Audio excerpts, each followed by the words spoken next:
Hey, I'm Trav. Back in 2010, I got hit hard with chronic fatigue syndrome, only 6 months after starting my new personal training business. I've spent the last 8 years researching and experimenting with my body to help get back to my best and beyond. I'm now sharing my story and my strategies with you so you can get back to living the life you love. This is Fixing Clever Trevor. Today on Fixing Clever Trevor, we'll be exploring my fights with fungus and parasites and other space invaders that have taken up residence in Casa de Trav. You'll learn some of my strategies for fighting and recovery from these nasties and how to cope with the fatigue that comes from the herx reaction or die-off process.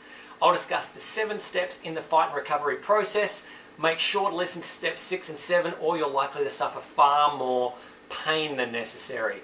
Now, if you follow this process, you'll likely clear a lot of foreign bodies and free up some energy so you can do more of those things that you love. And don't forget to grab my More Energy cheat sheet and elimination diet from travisSawyer.com/moreenergy so you can speed up your recovery process. Best of luck. What's happening to me?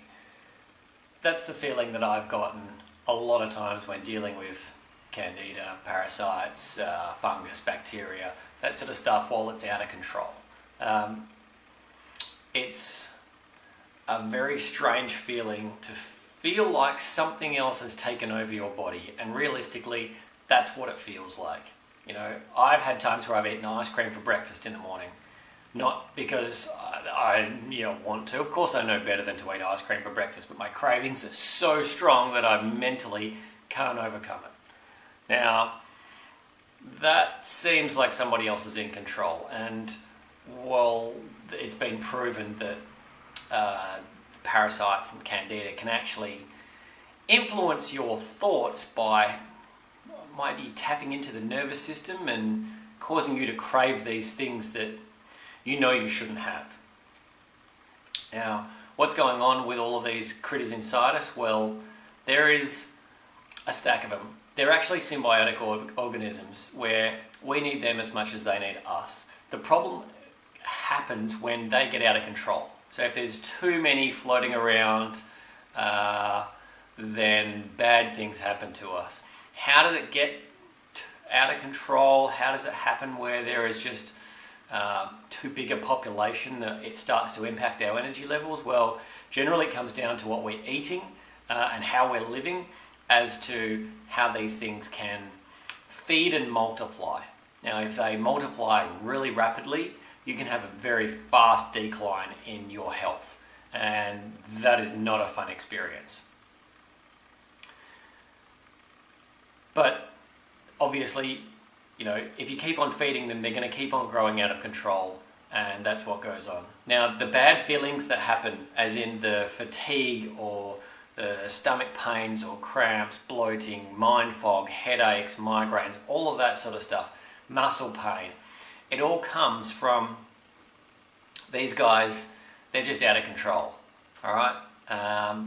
Now, as they process the food as well, they can give off toxins. Now, the toxins can then float around our bloodstream and impact our body, and if our liver can't process all the toxins enough, then we get those feelings of absolute rundown and pain, fatigue, discomfort, anger, rage, mood swings, frustration, sadness, all sorts of crazy things, and it is not fun. But we have to take control somewhere along the line to stop feeding the little critters and deal with that toxic load that they're presenting us with. So that's the basic of what's going on. These things are inside of us, they are producing toxins, and those toxins are leaving us in a fatigued state. Not good. How do we deal with it? Well, we go through the different steps, and eventually you can get to the end and feel good again. In step 1, we've got to stop feeding the bugs, which means you've got to try and starve the bugs. Alright? If you keep on feeding them, they're going to keep on growing.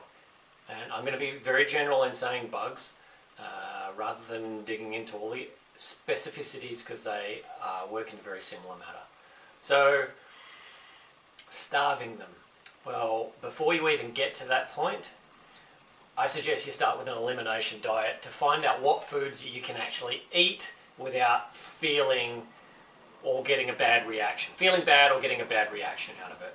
And what I mean by that is you'll find that when these guys get out of control, you can't seem to digest foods quite so well, or certain foods will react with you. Now, an elimination diet will give you a certain amount of foods that you cut out, and these are foods that can be allergenic or just aggravating to people.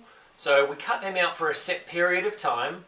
The body goes without them and lives with just some really basic foods, and at the end of that set period, so 21 to 28 days is usually where we work at, we can slowly bring back some of those foods in, hopefully one at a time, just to see how your body reacts to it. If you, for example, cut out corn for 3 weeks, and after that time you have corn and you instantly react to it, like, you know, stomach pains, or you're really bloated, or you're just feeling like everything hurts and you're just not quite right, you know that's not a food that's going to work for you. So I would suggest don't eat it. Just let it go.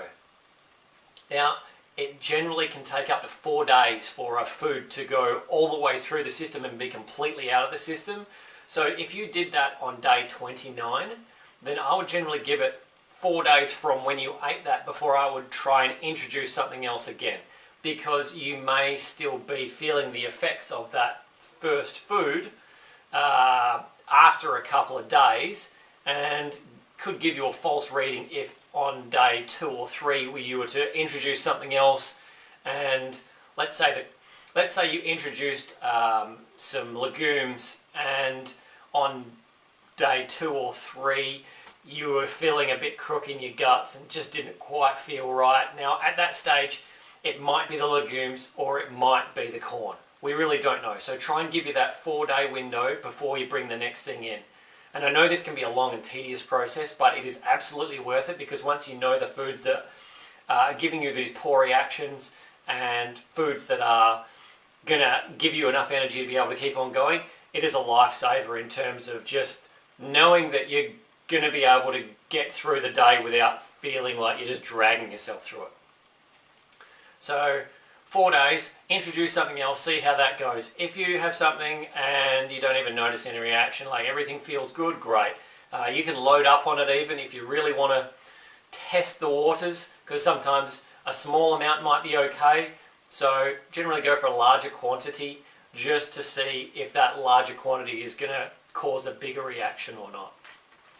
There's not too many foods that it takes to work through with this. It might still take you another, say, 2 to 4 weeks to work through all these different foods that you're trying to reintroduce, test, see how it goes. But it's an absolutely vital step, and I highly recommend it. I wouldn't do it any other way. Now, as well as your elimination diet, you want to start thinking about quitting sugar and limiting your starch. Now, sugar is what a lot of these guys feed off. Candida especially loves sugar. Yeast, it fires at it. So cut that sugar out as much as possible. Now, this may be a longer process that it takes you to work that stuff out of your diet, and that's okay. All right, I mean, you can't expect miracles in just a few short weeks. It's probably taken you years, 5 to 10 years perhaps, to get to the point of where everything is not working properly anymore. Okay, so it's not going to take only a few weeks to get out of it.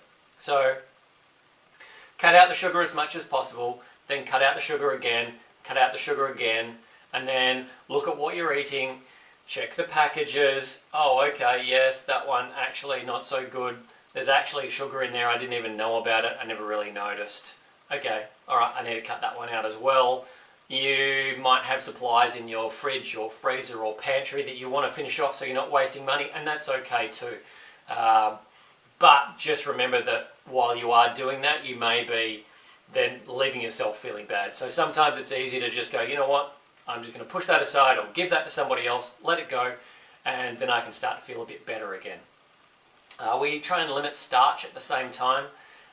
Starch can get broken down into sugars, and same thing, just feed. We don't really want to be pushing too much of that complex starchy stuff into the system, because again, it's going to feed these bugs and make them multiply.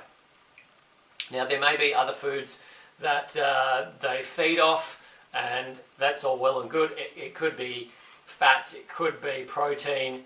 There's all sorts of literature that says it's not just carbs. It could be protein that feeds some of these things. It could be fat that feeds some of these things. Okay, and that's fine.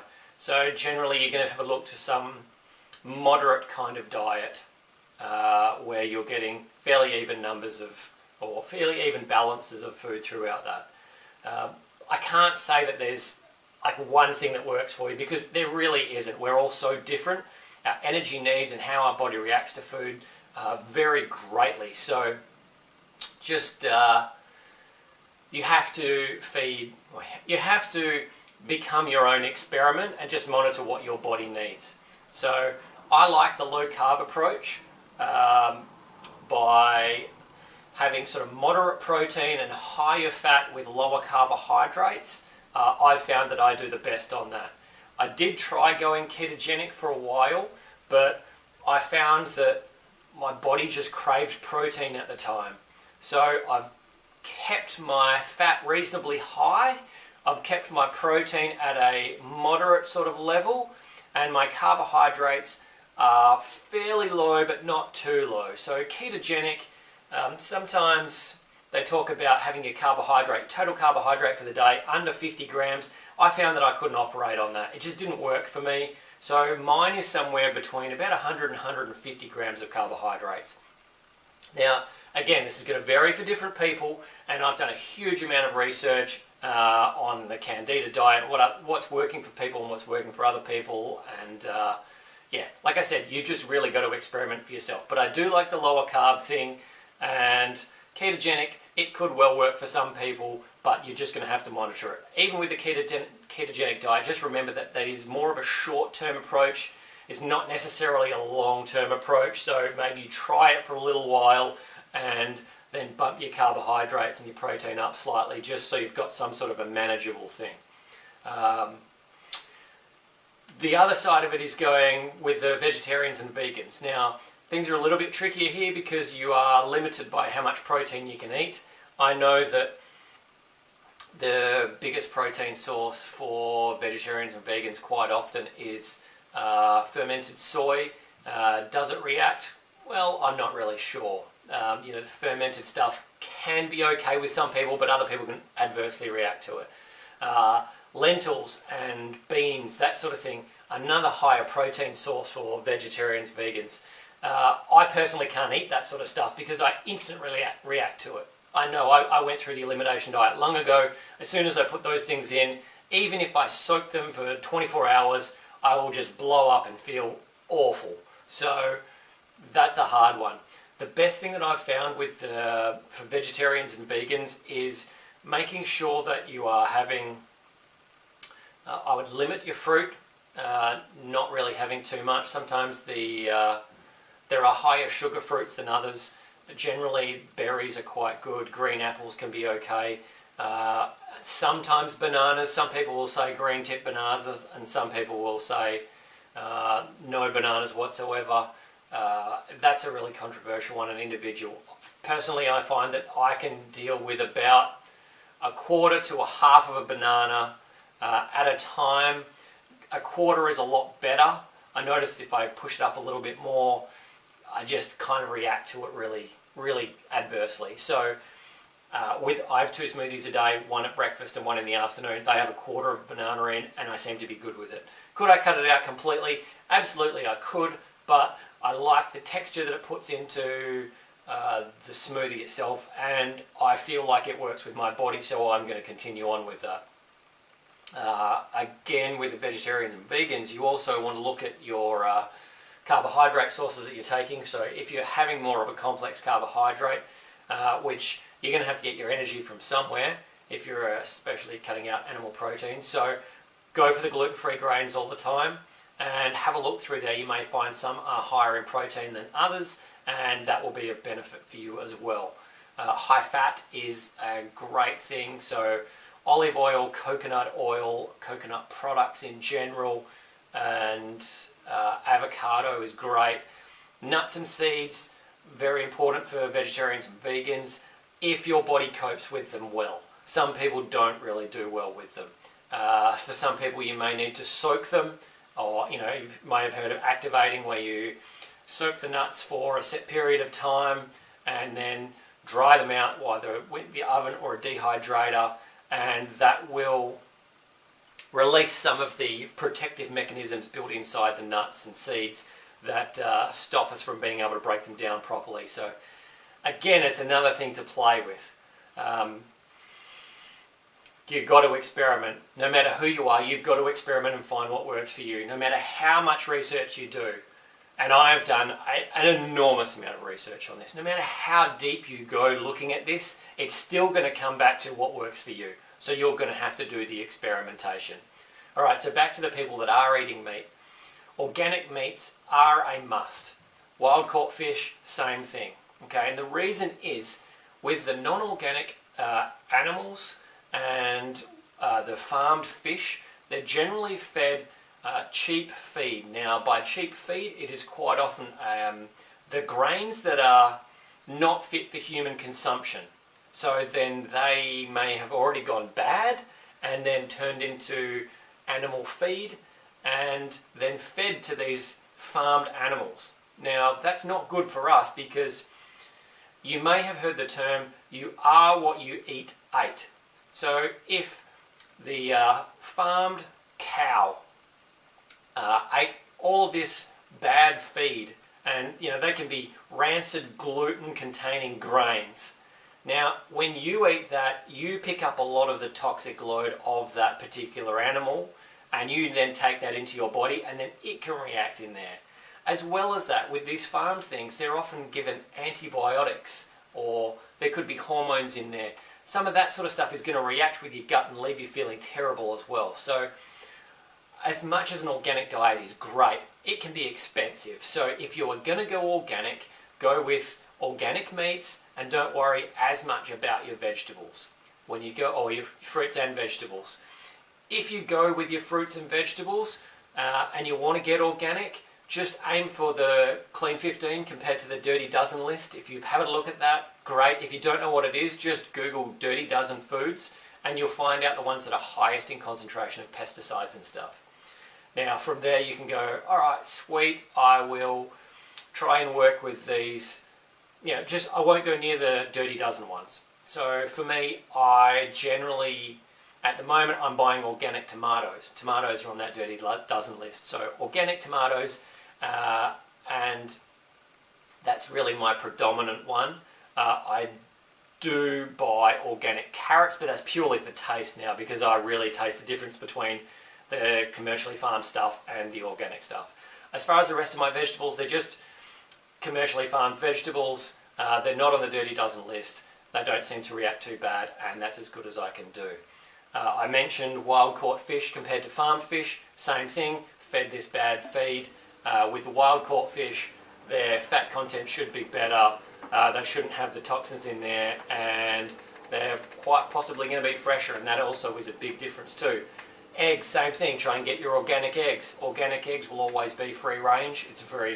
I've never seen organic caged eggs, but just keep that in mind. If you're going to go with protein sources, get the organic stuff, because that's really going to be the most important thing for you. That'll help to stop feeding these bugs, starve them, and then they're more likely to die off. We've still got to do a few other things to really get them to leave the premises, or at least cut down the numbers, but we're going to get through that further down in the video. So we're going to kill the bugs. Now, there's no point just trying to just reach up and coax them out while they're alive. It's just not likely to work. Alright, not something that I've had any success with. I haven't seen any alive organisms coming out of me, and I have seen a lot, like probably around the 2,000 mark in terms of number of different organisms, of things that have come out. Now, I can't really describe a lot of them because I don't even know how to, but I can show some photos which might gross you out, and I will do that at some stage. So, killing the bugs. Now, I like to start with supplements. So these are some of the supplements that I am using at the moment, and I have used various different ones over the years. So oregano oil is one of my favourites. It's one that I've been using for quite a long time. I do use it on and off because there are reports that it may damage the digestive system or potentially drop down the good bacteria in the gut. So I tend to cycle through it rather than use it non-stop and all the time. That is something that I would suggest for you, but then do some more research on that as well. This one is fantastic. This is the fresh green black walnut and wormwood complex, and it also has clove bud extract in there as well. So this is based on the Clark parasite protocol. I came across this research at probably 2 or 3 in the morning one night where I just couldn't sleep because the bugs were up dancing and partying inside me, and I was very frustrated. But anyway, I did look at the Clark protocol, which mentioned about this, and getting hold of the specific ingredients and putting them together to make it work. And then I just happened to stumble across this on possibly a post or something. Somehow it came up. Anyway, the first time that I used this, within an hour or 2, I passed a worm that was a good foot long. It freaked me out completely. I mean, it was ridiculous. But you know, at the same time, I was super excited because it's like, hey, okay, finally I've come across something that is working. I know this is doing what it's supposed to do, and I've got one out, so you know that's got to be a great success for me. I'm going to be getting better from here. I knew I was on the right track, so I've kept up with that protocol on and off at different times. Anytime I use this, the nasties do come out, and that's great. But it is very powerful. So again, something to cycle through. It's not something you want to use all the time. Something like this, which is a Candida support. This has got all sorts of fun stuff in there: powdered arco, oregano oil, black walnut, caprylic acid, you know, all sorts of different things, and that all help. There are other ingredients in there as well, which again aid the killing process, and that's great. This one is Alamed, which is basically a garlic extract of pure allicin, which is like the active ingredient in there. Again, very powerful, and I would also suggest cycling through these things. It's one of the things that I've found with all of this stuff, and even in the research that I've done, is the bugs can get used to the particular supplement or protocol or whatever you fire at it. So you kind of need to switch it around a little bit from time to time. You also, or I think you should be taking breaks from really going hard with this stuff too, because your digestive system can only take so much at a time. And I'll talk about that further down the line. There is a ton of really good supplements available that will help to fight the Candida and stuff. These are just a few of my favourites and some of the ones that I think work best. Then we're going to move on to some foods. So this is apple cider vinegar. This is great for you know, combating that stuff as well. I've got some turmeric, cinnamon, cayenne pepper. All of these things are great for fighting off your fungus parasites, different bits and pieces like that. There are plenty more, so do your research and start implementing those herbs and spices into your cooking, and that's just going to help the process as well. There are medicines available that are great for killing off fungus parasites and stuff too. I have used diflucan in the past. There are several other different types. They can be good, they can work. I noticed a great difference when I used diflucan, and I probably did 2 or 3 different courses of it over time. However, I do try to stay away from pharmaceutical drugs. these days more often than not, because they can also have adverse reactions on the body at the same time. So again, that is up to you. If you work with a doctor who can prescribe you those things with a nice quality protocol, fantastic, that's good too. This little thing here is called the Doncroft Zapper. It's for zapping parasites, so there's a particular frequency in there that runs through, and you place the electrodes over your skin. Doesn't necessarily matter where it is, but it puts a little bit of a current through there, just through a 9-volt battery, and it can help kill off some of those nasty things inside there as well. I tend to use this when I sleep, again, on and off, depending on when I need it or when I'm working it into a particular protocol, and it can be effective as well. They're not particularly cheap. I'm pretty sure this is the Terminator 2 and probably cost me around $200, but again, my issues have been really, really bad, so I'm prepared to pay whatever it takes to make a good difference on these things. So, as good as all of these things are, they're really no good if you don't take them or use them on a consistent basis, so really keep that in mind. If you're going to do it, be all in. If you need a break, give yourself a rest. If you just want to go on a moderate basis where you're doing things from time to time, that's great. For example, I said earlier that I tend not to use this stuff too often because it just is a very powerful one. So what I do is I actually wait for the full moon and new moon. It seems that parasites and possibly other little critters are running around there are most active during the full moon and somewhat during the new moon as well. So whenever the full moon is coming, I have it marked on the calendar. In the morning I'm going to have, well, say 2 days beforehand, in the morning before breakfast or anything else, I'm going to have some of both of those, and then on the day of the full moon, same thing, first thing in the morning before breakfast, I'm going to have them again.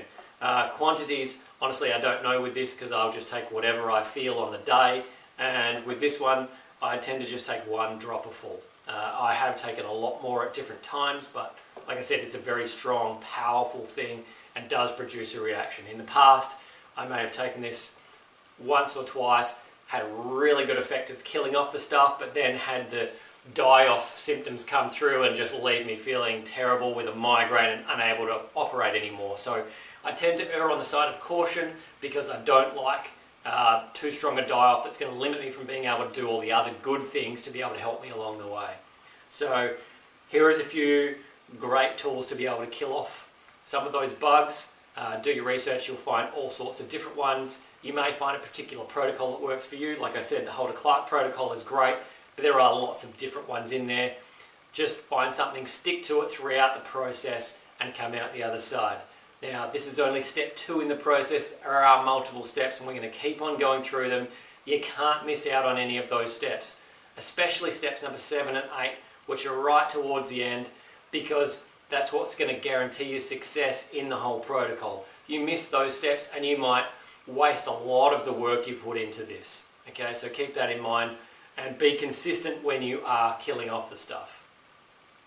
One thing I only learned recently is that some of these organisms have what's called a biofilm surrounding them. The biofilm is like a protective cell wall that it kind of stops the body from being able to identify the bugs as a threat to the system. So the immune system can't actually, well, if it doesn't recognize it, it doesn't know that it needs to fight it. So what we want to try and do is break down some of these biofilms, and then we've got a chance for our own immune system and the supplements to really do what they're supposed to do by getting in there and attacking these things. How do you break them down? Well, there are particular enzymes that help, and this is not the same as digestive enzymes. These enzymes just, you would take them away from meals, and then their job is to go in and break down some of those cell walls while they go through. Now, they may break down some of the food particles from the fibrous stuff as well, and that's perfectly fine, but our main thing is being able to break down these biofilms so we can actually allow the killing stuff, those supplements, the foods, medicines, the zapper to really be able to get in there and do their job effectively. So one of the ones that I have is called Candex. This you can get fairly easily. I'm pretty sure this came from iHerb. And I basically just follow whatever the instructions are, and it seems to be doing a great job at the moment. Now, there are lots of other ones out there. I know there's a good one by Kirkman Labs, or Kirkman Biofilm Defense, it could be called. That's something you should be able to look at and find easily enough. Do some research and make sure you can get into, make sure there's something in there that is going to combat these biofilms to supplement the killing off process, because this is a very important step you don't want to miss out. Something like this, again, I tend to take it twice a day, like I said, in between meals, and yeah, it's just another vital step in the whole process of killing off the nasties and getting your body's immune system to work properly and do its own job. Now we're going to talk about supporting the die-off, or herx. Herx is the herxheimer reaction, which is basically when these nasties die, they release toxins into your body. Sometimes the toxins are too much for the liver to be able to handle, and when the toxins get into the bloodstream, then that can leave you feeling really exhausted, sluggish, and cause all sorts of things. For me, the worst one is if I end up with migraines, really bad tension headaches, which can leave me in crippling pain, and I have not enjoyed that process over a lot of years. But if you can follow some of these things, it's going to make it so much easier for you. I wish I knew this years ago when I first started going through this. I mean, I probably started trying to kill off these nasties about 6 years ago. That's a long time. But I didn't know half of this stuff. So really pay attention and do some research and find which way you're going to go as far as managing this die-off reaction. So what is it and what is actually happening? Like I said, they are dying and releasing toxins into your body. Now, ammonia seems to be the biggest one, and that really does affect you, but something else I read said there might be 78 different toxins that are released at the same time, or honestly, who knows? With all the different strains, I mean, whatever it is, it's bad. But it's getting into your bloodstream and it's screwing with you, so that's no good. So what helps? First thing is, we want to support the liver. The liver is our big detoxification center. Its job is to filter all the bad stuff out so that your body can keep on working at its best. Now, when there's a ton of bad stuff in there, the liver just gets backed up and it can't do anymore. Like I said, it goes everywhere else. And once it's into the bloodstream, we're in trouble. So get some liver support. I think that's a great place to start. So I've got a couple of different ones that I've used recently. This one is still on my use. This is Liver Guard by Nutrilife. Now this one has, milk thistle extract, globe artichoke, molybdenum, and there's a few other bits and pieces in there. Alright, just helps to leave the liver doing its thing. This one also has some extra NAC and glutathione, both really great antioxidants that help support the liver. Grapeseed extract, alpha-lipoic acid, L-carnitine, scoot root, schizandra, and a few different other things. So something like that is a great place to start, just to give your liver a little bit of support. If you need more, then going to straight glutathione or N-acetyl or cysteine is a good way to go. Do your research, maybe talk to your naturopath about which is the best way for you to be able to move forward with that. I have tried both of these things and I've heard different reports as to which one is better. I'm pretty sure NAC is the precursor to glutathione. If you are using this, your body can help to produce more glutathione on its own, and that's great. Honestly, like I said, I've used both, and I'm now just comparing to see if one works better than the other. When I was doing really bad, like after a really brutal killing period and dealing with the die-off from that, I was using a lot of glutathione, some liposomal stuff, which is sprayed directly under the tongue and goes through that way, plus some, I think it was some capsules as well. And that just helps for same thing, liver support, processing all these nasty things through the body, helping the liver to be able to work better to do its job. As well as that, we use some other things to pull toxins from the body. So charcoal is a great one. So this is activated charcoal, comes from ground up coconuts, and all you do with this is you mix it in with some water, drink it, goes through your system, and it binds to the toxins that are inside the body and pulls them out. Now, there are cautions that come along with this, because while it's pulling out the toxins that are in there, if you're having your other supplements or medications and stuff too close to this sort of stuff, it could bind onto that and take them out of the body as well. So the advice is to give it an hour and a half to 2 hours away from any medications or supplements, so that it isn't getting in there and taking that away from you and then rendering it useless. Okay? Quantities vary. I recommend starting out slowly and working your way up. Again, have a look at what the directions are on the package itself. You can do some more research as well, or work with a naturopath to try and find what works for you. This one here is Toxaprevent, so this one is from a naturopath. It works very similarly to the activated charcoal in terms of binding to those toxins and dragging out of the body in a safe manner, and that's great. So as well as these sorts of things, there are other means we can use, and saunas is a great one. There's your regular sauna and you've got your infrared sauna. There are advantages to both. On your dry sauna, you are generally sweating out the toxins, and that can be a good thing. I personally had great benefit from it, but I also noticed some adverse effects for me personally. So the great benefit, one thing I noticed was my fat composition changed. So with toxins, if the liver can't deal with them, it generally tries to push them outside, and it'll store the excess toxins in the fat. Now, when I was using the sauna on an almost daily basis for a good period of about 3 months, I actually noticed that my fat tissue, especially around my stomach, went from being almost a harder composition to a soft, light and fluffy composition. So I could tell it was actually getting in there and dragging things out. When I've stopped using the sauna, or stopped using like this sort of thing, I've noticed that that builds up and it changes that fat composition again. So I know that it works really well.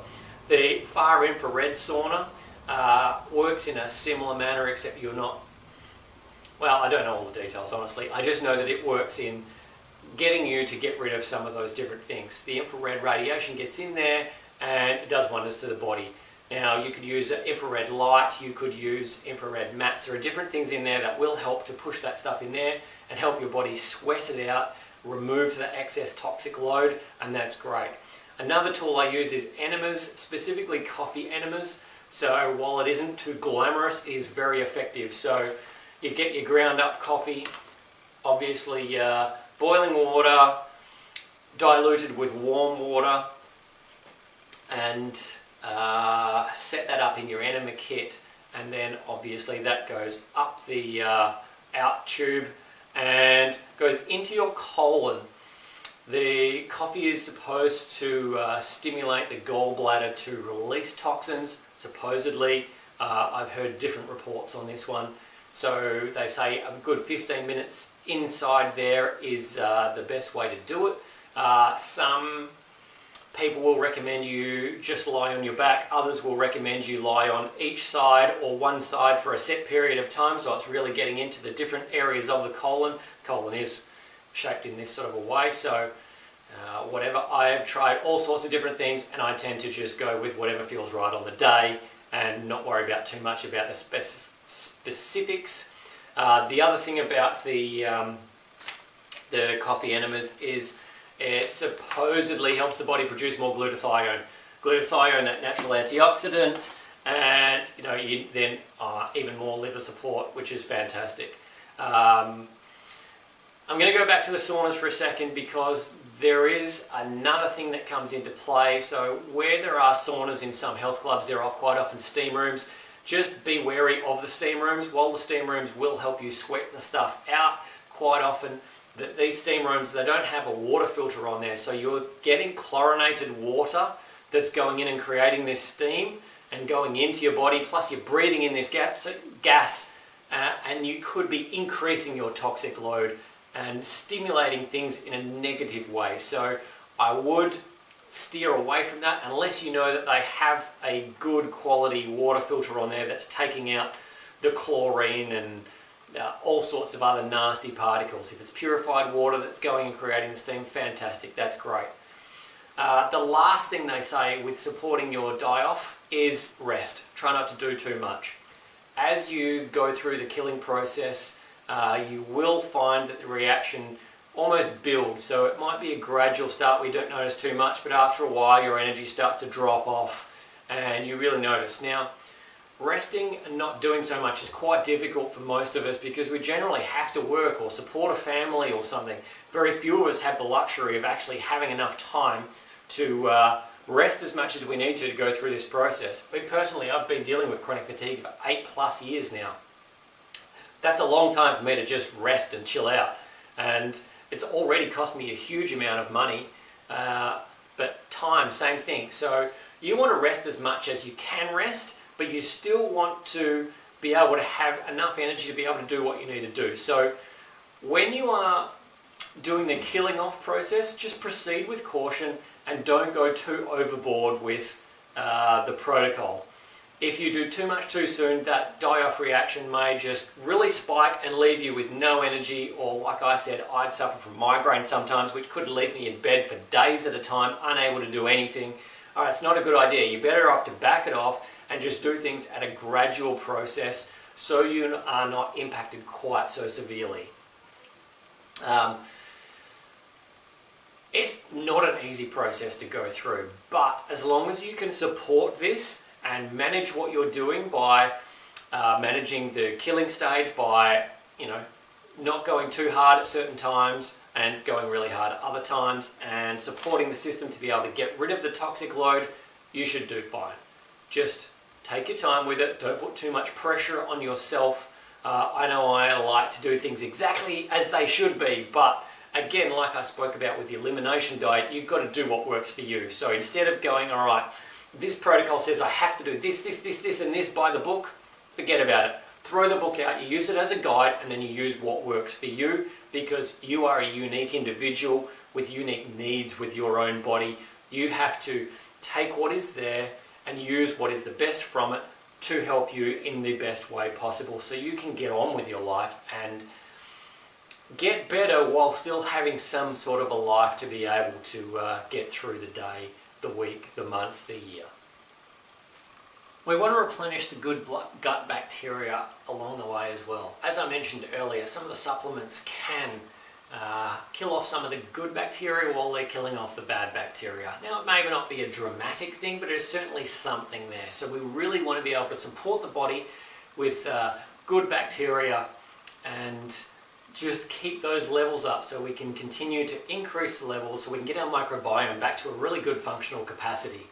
And one of the quickest ways to do that is with probiotics. Now, from the research that I've done, the Saccharomyces boulardii, or however the hell you pronounce it, seems to be a really great strain for those people who are dealing with Candida, as it can help push some of that stuff out of the body as well, and that's great. Now, along with that, I actually recommend getting another probiotic as well, and cycling through different probiotics as you go, just so your body can get all these different strains in there, because the more different strains of probiotics we have in there, the better our microbiome is going to be, and the better we're going to be able to digest food, break stuff down, and keep the nasties at bay.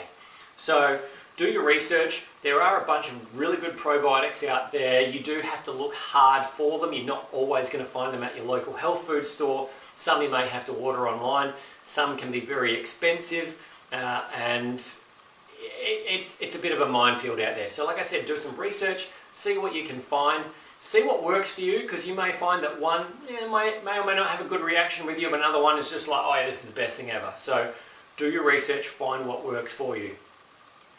We also have probiotic rich foods. So I've got some organic sauerkraut here, I've got some pickles here.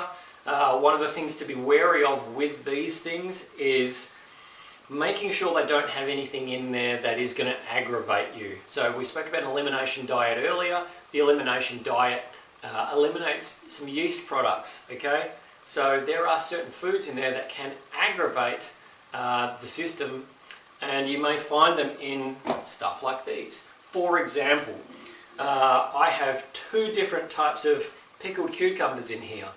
Now, this one is the one that I bought first, and I didn't read the instructions or the ingredients clearly enough when I first started. This one actually has vinegar in there. Vinegar is one of those things that can promote yeast growth. So we want to stay away from it. So that's why this one may have been used one time and then not used since. Whereas this one is water and salt rather than using a vinegar in there, okay? So this one is going to be far better for me than this, because this could potentially feed the bacteria, the fungus, the yeast, and this one is possible to support it too. Now again, some people may do really well on fermented foods, and others it may not do so well for you. So there's no black and white answer as to should I be having fermented foods. Even with these fermented foods, I have tested them myself. I have cut them out for certain times just to see if it was causing a reaction and reintroduce them. So this is one that I've gotten rid of. Obviously, I'm just not even going to bother using it because it has the vinegar in there. These 2 here, as I said, I have tested them. I have put them in and taken them out and put them back in, and it seems like they do quite well with my body. I'm confident in keeping them in there. So that's great. Kombucha is another one. Now, some people will say kombucha because it is got a live yeast culture in there. It may be negative for you. I'm not 100% on that. I do use kombucha very sparingly, so I'm only having a very small amount each day. Whereas if you are drinking a whole heap of it, it may be giving you some adverse effects. Again, do your research, see what you can find out and see what works for you. Alright? Moving on from there, we now talk about prebiotics. Now, prebiotics help to feed the good bacteria. So I have psyllium husk in here. You'll find some of these ingredients could be in a lot of different mixes that you get. But psyllium husk is one that helps to feed the probiotics, which helps them to multiply, which is something else we want. Other good sources of prebiotics are quality fruits and vegetables. You want them to get all the way through the digestive system so then they can feed this good bacteria and leave your body in an abundance of the good bacteria, in a healing state, so it can do more of the work on killing off the nasty stuff yourself and leaving you feeling a whole lot better. So make sure you're getting some probiotics in there, make sure your prebiotics are good quality and that you are feeding the probiotics or the good bacteria inside you already, and that'll help you leave you feeling good too. So while we've got all these processes going on, we're killing off stuff and we're trying to process the toxins and get all that stuff out of our body. That's great. We still need to eat to be able to provide our body with enough energy to be able to do all of these things. Eating can get difficult because during this die-off process, the bugs, which some can have roots inside the wall of the digestive lining, as they die off, imagine if they are tearing out chunks or leaving holes in the digestive system inside the lining of your intestines. Now obviously that means it's not going to function that well. The body's going to have to put a lot of energy into rebuilding that lining through there, and that can be tough. So we really want to be able to support the body like that. There is a couple of really key things that are going to work in this process. So as far as repairing the digestive lining, we've got stuff like glutamine and gelatin / collagen. It can be used in the same sort of name, but both of those things get in there and help the digestive system heal. It just helps to seal up the gut wall, and the more that we can seal up that intestinal lining, the better it's going to be able to work, so we can absorb more nutrients from the food. Now, this can take a while, especially if we're still killing these things off. So while we're killing them off, you may want to look at how you're eating and adjust accordingly. So one of the things you can do is go to having juices and smoothies. You could do a full juice fast, or you could start the day with just the juice. That's something that I've done. I've done both of those things at different times. I have done up to a 2-week juice fast, including I did a week of a juice fast while I was on holidays in Hawaii. That was tough, but again, I thought it was helping the process, and I think it worked quite well. Who knows? Same thing with smoothies. You're now having something where the digestive system doesn't have to work quite so hard, so it can absorb those nutrients much easier. It doesn't have to do so much work in breaking down the food because it's already broken down quite substantially. So the juice tends to be just absorbed really quickly. There will be a little bit of breakdown work that has to happen with the smoothies, but again, nowhere near as much as what you would have with regular foods. So one of the things that we like to use is digestive enzymes when you're eating your meals, especially your heavy protein-rich type meals. So I've got a few different ones here. Again, I like to cycle through them to see which works or if anything is better than another one. So there's this guy here, which is betaine, HCl, pepsin, and gentian bitters, whatever those things are. We've got some bromelain here, which you'll often find in pineapple, super enzymes as well. So we take these with meals to help break down the different things. I am combining them. Some people will say just use one. Again, figure out what works for you, or work with a naturopath to find out what is the best way to go. Now, breaking down the foods is all good, but you still have to be picky on what foods you eat. Or you could just go with whatever works for you at the time. Now, I say if you are picky, it's going to make things easier. So for me personally, I am having a smoothie for breakfast and for afternoon tea to give my digestive system a rest. Go back a week ago, and for a possibly 2-week period, I was having a smoothie for lunch as well. Again, just to rest the digestive system, leave it feeling better. I got to a point where my body started to crave more of its solid food again, so I switched over to a solid meal at lunchtime. And that was fine as long as I used the digestive enzymes. It seemed to sit quite well.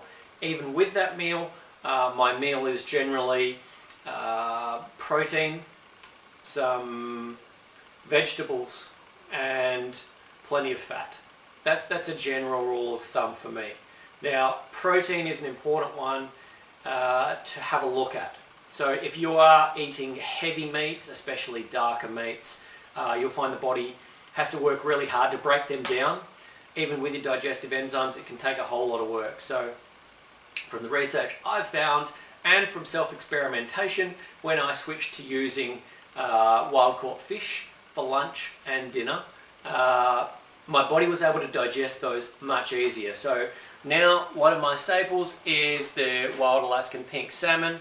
I generally do use the canned stuff, and while canned stuff is not ideal because the cans do have a lining which is quite often with the BPA plastics and that sort of thing in there, it's not great, but it's still the best way that I can go about having wild caught fish, because if you were to buy fresh wild caught Alaskan salmon, or even any salmon, you're paying big dollars for it. So I'm doing the other detoxification processes. This helps.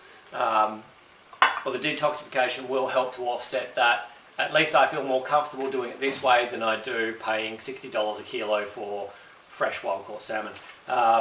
These are wild Scottish sardines, same sort of thing.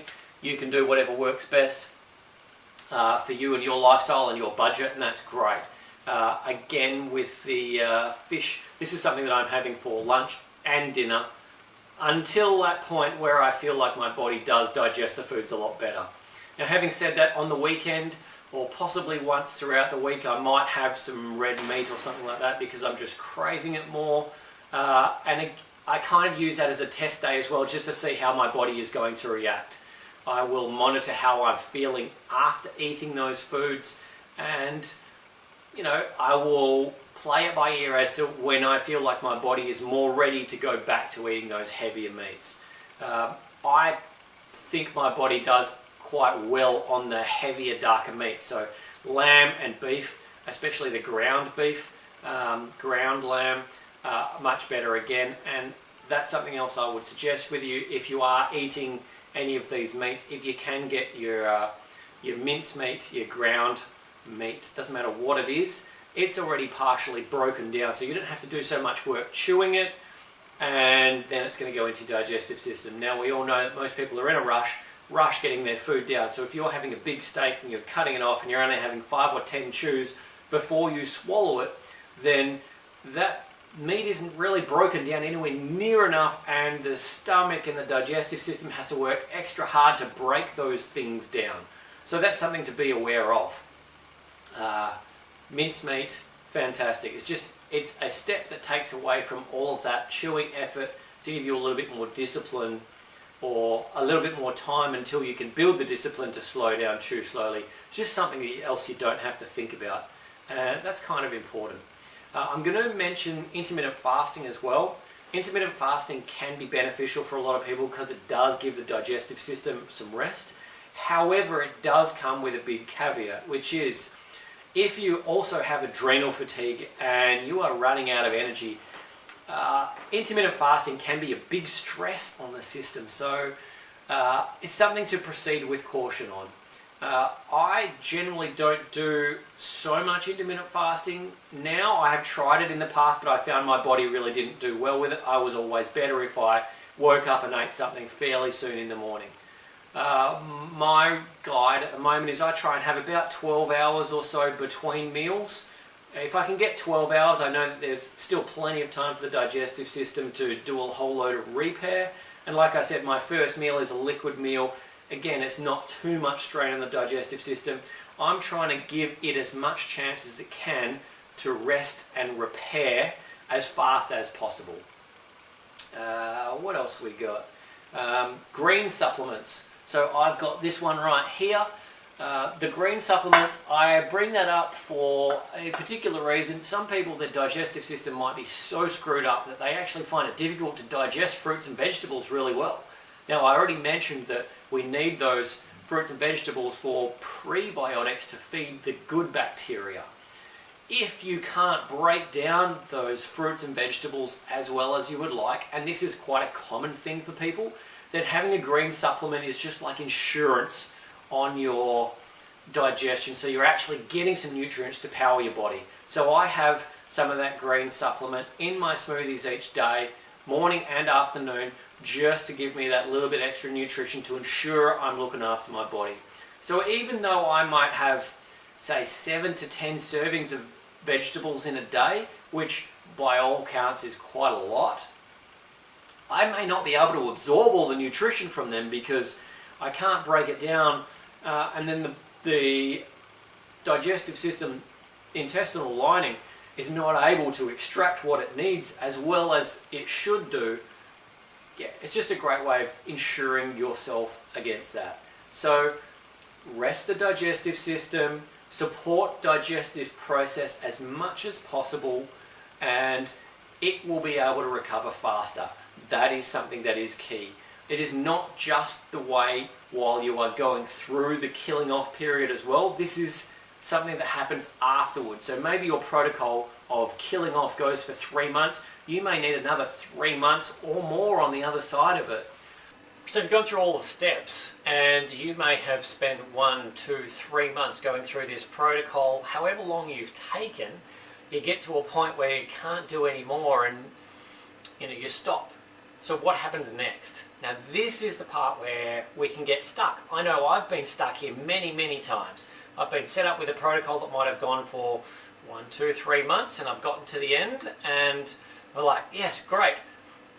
All right, total confidence that it's all worked. I'm cured, I'm ready to go, and then I go back to my old eating habits and absolutely destroy much of the work that I've just done over the last 3 months. Now I don't want that for you, all right? It's no good, it's not going to help you at all. And it may take a whole lot longer. We really don't know. So there are a lot of articles out there, teachers that are telling you it may take you 3 months to get rid of your Candida problem. Well, like I said, I'm 6 years in. Candida, parasites, who knows what else is going on. They're still there. Is it because I don't know what I'm doing, or is there something else that needs to be involved? Or do I just need to keep on cleaning up the process and working my way through it? Maybe it's going to take longer. Maybe it's going to take even more years than I'm at. Maybe there's something else going on. We don't know, but what we do know is you still need to keep up your diet. So you're no longer taking the antifungals, antiparasitics, antiviral things. Or you maybe you're cutting down the dose and you're just taking small amounts. That should be okay because you're not going to be killing off too much too quickly and creating a kind of die-off reaction that's leaving you average. If you're in that state, it means the body's going to be able to heal itself. And that's great. That's what we want. So continue your rest if possible and continue to nurture the body, nurture your digestive system. Get those probiotics in there. Get your prebiotics in there. Keep your diet going really strong. It doesn't really need to change too much from where it was. If you were to pick up and change from the diet that you were on and then go straight back into, I'll just add a cheat day in here or a cheat meal in here, and that could involve huge amounts of carbohydrates, huge amounts of sugar, junk foods and stuff.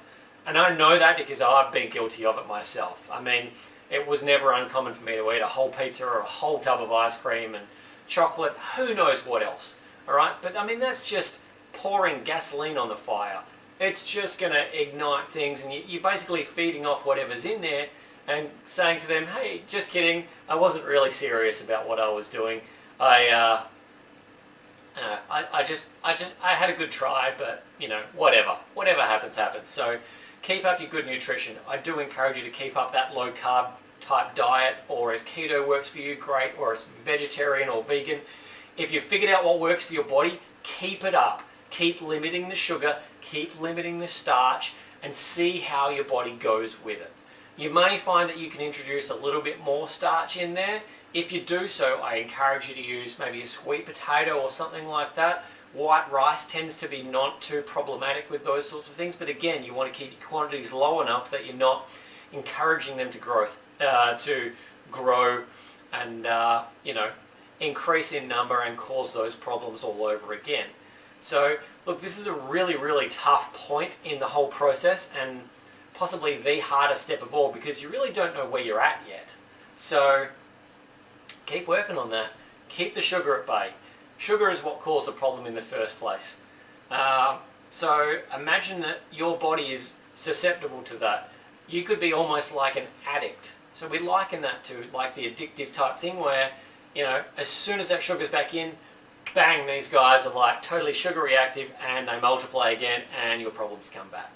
So just go real easy on it. Don't go back to your old eating habits. Try and stay away from your cheat meals, cheat days, those sorts of things.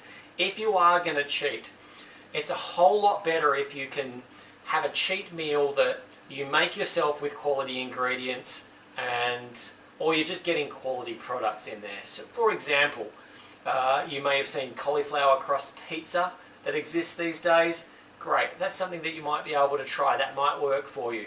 But if you're doing the cauliflower crust pizza, I would encourage you to make it yourself, because some of the ones that you can buy from the store still have wheat flour in there, which is only going to make your problem worse. So we want to stay away from that. You're better off making it yourself. Again, some of those cauliflower crust bases may have dairy in there, you know, cheese to be able to hold the thing together. I know my body does never do well on cheese, so going and doing it that way, it's just not going to work. But if I make my own, I can be picky with the ingredients that go into it, and I can get something that actually helps support my health rather than take me backwards. Same thing for you. So again, chocolate, you'll find that some chocolates are higher quality than others, some are lower quality than others. I like Green and Black's organic, the 85% one. The sugar content is low and it doesn't seem to react too badly with my body. And it doesn't have the nasty stuff in there. You buy the cheaper chocolate and the cocoa level is low. There could be milk stuff in there, and milk can aggravate people. The beans that they use to make the chocolate from, quite often they're farmed commercially, which means a ton of pesticides on there, which means introducing that stuff back into your system, you're trying to keep that at bay. So go for the healthiest option of whatever these things are. You know, I mentioned ice cream before. Ice cream is just playing with fire. You may be able to find some coconut ice cream or coconut yogurt or something like that that can just tie you over and be enough to satiate you. There are recipes that you can find For example, I Quit Sugar is a great book. There's a couple of different recipe books that Sarah Wilson's put out, which have really good treats in there, which will keep the sugar away and encourage health, even if you're having something kind of sweet or seemingly as a cheap food. So just proceed with caution from this point. Like I said, you don't know where your body is at. You don't know if you're completely over that. You don't know how long this is going to go for. What you do know is you don't want to go backwards. Okay, so maybe you're 3 months in now. Maybe you've got another 3, 6, 9 months to go. Maybe it's longer than that, who knows? But keep supporting your body as well as you can.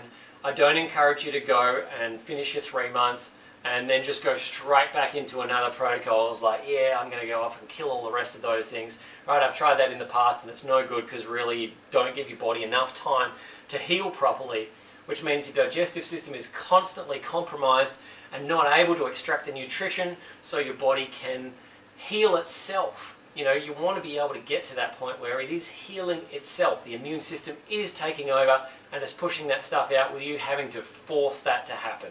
So take your time with the process and go easy as you go through it. If you feel like you've got enough energy to run a marathon and when you finish you're not just, you know, laying up in bed for days on end, maybe you're at a point where you're well and truly over it. Who knows? But I do encourage you to work with a health practitioner who can monitor these things for you and keep you moving in the right direction, because really having someone you're accountable to who can have an objective look at where you're at, what's going right, what symptoms may be coming up for you, and help you solve some of those problems that come up along the way is really where you want to go with this. So take your time, keep up those good habits, and you'll continue to get healthy throughout the process. Next time on Fixing Clever Trevor, we're talking detoxification, as you're likely suffering from a toxic overload that's slowing your system down and limiting your energy. You'll learn my 5-step system to reduce toxic load so you have more energy to do what you want. And if you use this system, you'll start to feel better right away and continue to improve each week. Stay tuned.